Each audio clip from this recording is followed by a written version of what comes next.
go on a Monday. Final Four is set. Men's basketball.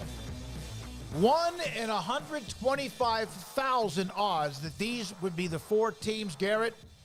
The Final Four, the semifinals. UConn, San Diego State, obviously Florida Atlantic, Miami are the four teams. UConn, Miami in the nightcap Saturday. And then, of course, the Florida Atlantic, San Diego State game. That's a 4 seed, 2 5 seeds, and a 9 seed. Never, ever has it been this way. And is it because of perhaps the transfer portal? Is it because of NIL? Is it because teams have older players that could make a run? And yes, we'll get into what was the collapse of Texas in that game last night against Miami, Florida, and the Hurricanes. Well, I can tell you that I don't know what the NIL situations are at Florida Atlantic and San Diego State, but the transfer portal certainly has something to do with it. Now, Miami's best player, or one of their two best players, is Nigel Pack, who we know NIL had something to do with it in the transfer portal because he came, it was very public of the deals that those guys were getting from LifeWallet and John Ruiz.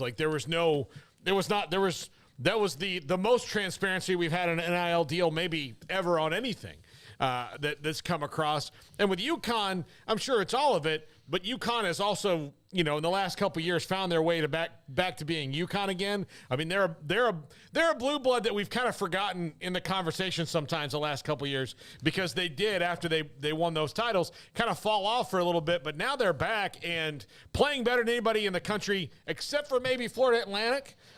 So let me tell you something. That Florida Atlantic's a great story. I got some notes on them in a minute. Craig, your thoughts about what we saw Saturday, Sunday? We have the Final Four. It is here. Texas, it looked like, had everything wrapped up in a bow, and then all of a sudden things changed in the last 8 to 10 minutes of that game.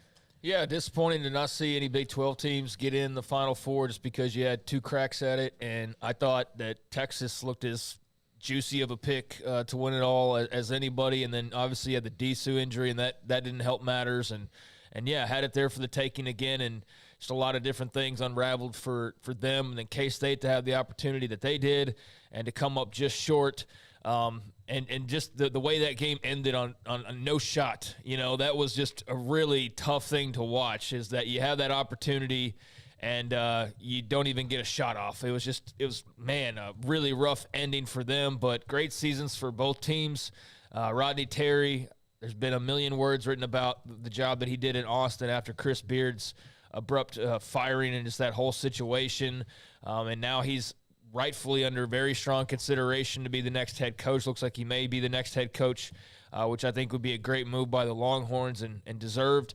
But yeah, I mean, great season for them and just couldn't hold on to it. But man, they were right there knocking on the door, and I know that's going to eat away at them. Same thing for Kansas State. I mean, it was right there and just couldn't finish the job. But it just goes to show you how hard it is to get to Final Fours, how hard it is to win national titles in basketball and be the last team standing at the end of these tournaments. But definitely an interesting Final Four field. I mean, to have the seeds that we did that you listed off, I saw a couple comments about the TV ratings, and they were from fans whose teams got knocked out. So, yeah, there might be others that could have played in the Final Four that would have gotten, a million more viewers for CBS or whoever, but I don't give a dang about the TV viewers when I'm watching. So, sure, it would have been great to see, Texas or K-State or whoever make it this far, but I think it's cool and unique and something we've never seen before. So let's see how it goes with these 4 teams and whoever emerges from this thing. All right, so Paxton's upset about the fouls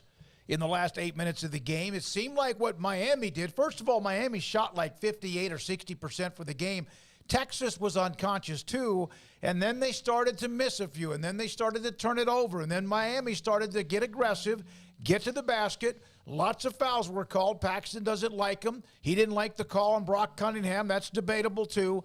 But UT, in my opinion, kind of backed down. And they're an older and physical team with Hunter and others, and it just kind of surprised me that they did not Well, that wasn't as if they didn't answer. The game went down to the wire, but Miami did 28 of 32 at the free throw line to beat Texas to knock out the Horns, and Miami moves into their to the Final Four for the first time. First, all three of the four teams have never been here. San Diego State, Florida Atlantic, which just started basketball like in the late 80s, and then also the Hurricanes from the U. Yeah, to the foul on Brock Cunningham, look, Brock Cunningham's well known as a very, I'll call it physical, some would call it dirty player. And look, that's great. Look, if he's on your team, I don't mind having a dirty player if he's on my team, but that's the risk you take when you have a guy who goes full tilt like Brock Cunningham, and it was a foul on him. It was a foul, and, look, didn't like the fouls late. Texas had a massive lead in that game.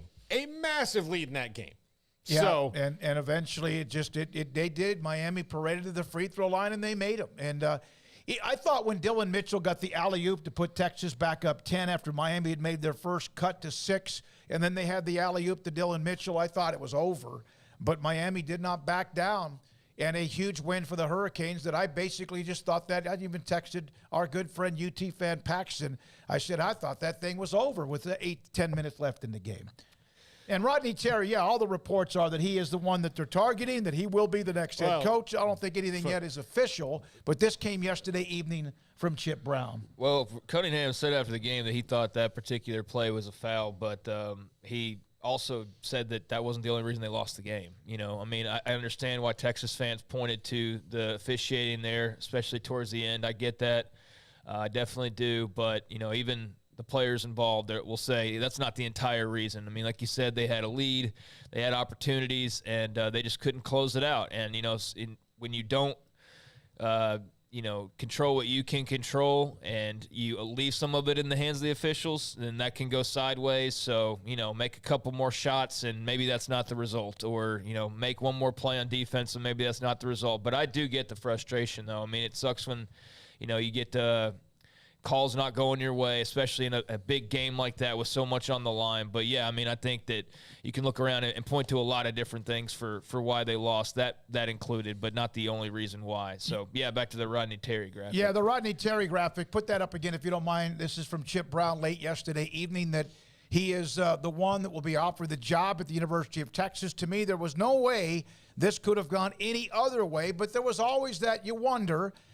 His emotions in the postgame were fantastic. I loved him. Real. His voice, he could almost not even talk because he was so caught up in the emotions of what this team did with him and for him and what he did for them. But the ride ended yesterday evening after they lost that game to the University of Miami. Yeah, and Jeff Goodman and others, like John Rothstein, all reporting that it is a 5-year deal and around $3 million a year for Rodney Terry here in the last 10 minutes or so. Good for him. Yeah, we should hear something official here pretty soon on that. And again, Craig made a great point on Friday. We were talking about it. There's no reason to name the coach until the season's over. But my thought on it is you'd have a really hard time naming anybody else the coach when who else around there has taken Texas to the Sweet 16 and Elite 8 lately. It's been since Rick Barnes, and it was a long time ago on Rick Barnes. That's why they got tired of Rick Barnes and encouraged him on the way to Knoxville, Tennessee. So so they got what they wanted. I think it'll be interesting to see how he builds he's losing, some veteran guys and he'll build around Tyrese Hunter next year, but they'll be fine. Yeah, they even when they weren't winning enough are going to get big time players. Rodney Terry's a hell of a recruiter. They will be fine. They do lose some very high level of talent and also experience, but they'll be just fine. And we'll put up a note from Goodman here in just a minute. But I thought Texas I didn't realize this. This is one of the things I kept they're shooting so incredibly efficient. And then I thought about this, and do you think this had anything to do with it? One, they're really good. They really are very good, but they just played there a couple of weeks ago in the Big 12 championship game. They were in Kansas City, Missouri, and they hammered Kansas, remember, to win the championship. Then they had the first couple of rounds on the road, and they came back and were in the same arena where they got very comfortable during the Big 12 championship tournament. Guess it didn't matter. Well, no, I was wondering why they still shot the ball. You're right. No. They still shot the ball very well. Yeah, I mean, that's convenient. You think that would aid them maybe more than it did. But, Yeah, I mean, it was tough. You had a great game for Miller from Miami. He was great, and, I think that there's going to be a lot of what ifs. What if that basket goes in? What if we get a stop here? Miami went on a tear, and Texas didn't have an answer for it. And, yeah, they had a nice little shop set up on the free throw line as well. But guess what they did? They made their free throws. They made nearly every dadgum one of those things. And so when you get a bunch of them and you make most of them, then that's going to work out well in your favor.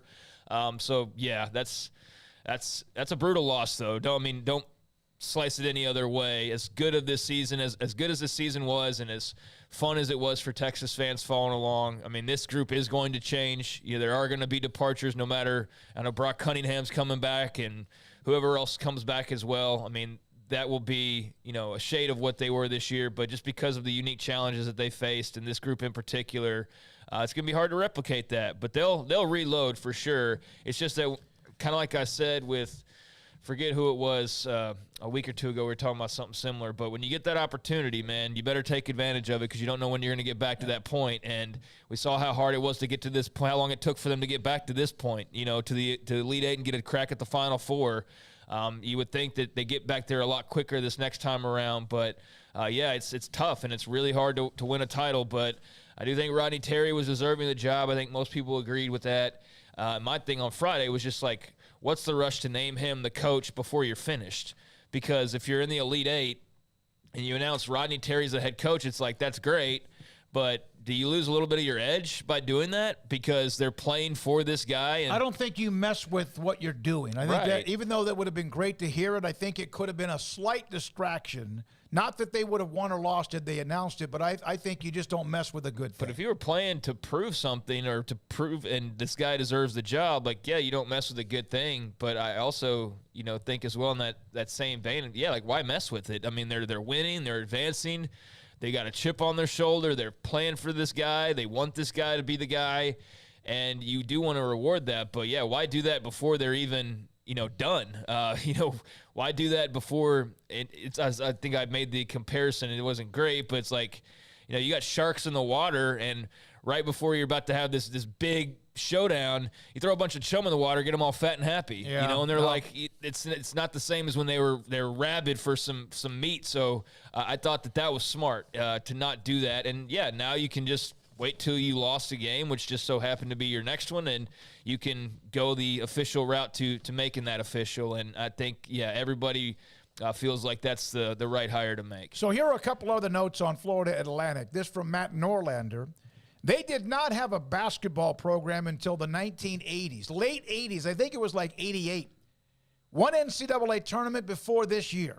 9th seed going to the Final Four. 35-3, by the way, and their Ken Pom ranking, their net was really high, and higher than a lot of teams that were even, I think, 3 or 4 seeds in the tournament. And here they are, upending Jerome Tang in Kansas State with that was, geez, heck of a game. The best tweet I saw about it was from Stuart Mandel that said he went to do a story back when. I can't remember who was the football coach. You know him if you read the name, but like 3 or 4 football coaches ago at FAU. Howard Schnellenberger? No, it wasn't Schnellenberger. It was one of those guys in the realm of, it was before Willie Taggart and before Lane Kiffin. It was whoever was there before. But he said, I went to do a story on them, and they were the kind of program that had yard signs that would say basketball game tonight. Like that's how little they promoted their program. And I would say that until a few years ago, half the residents of Boca couldn't even tell you where the university was. Yeah. They would just be like, yeah, I think it's over that way. It's on that side of town. And that's all they would really know. So this is huge for them. It's huge for Florida Atlantic to be on the national scene, because I would think that if you just quizzed people on where Florida Atlantic University is actually located in Florida, they'd be like, well, it's clearly on the Atlantic side. Yeah, that's all they can tell you. Remember our guest last week on Thursday was talking about, the 1.8 miles or 0.8 miles or whatever from the beach, and they're getting an incredible amount of publicity and a great recruiting run for them. Now,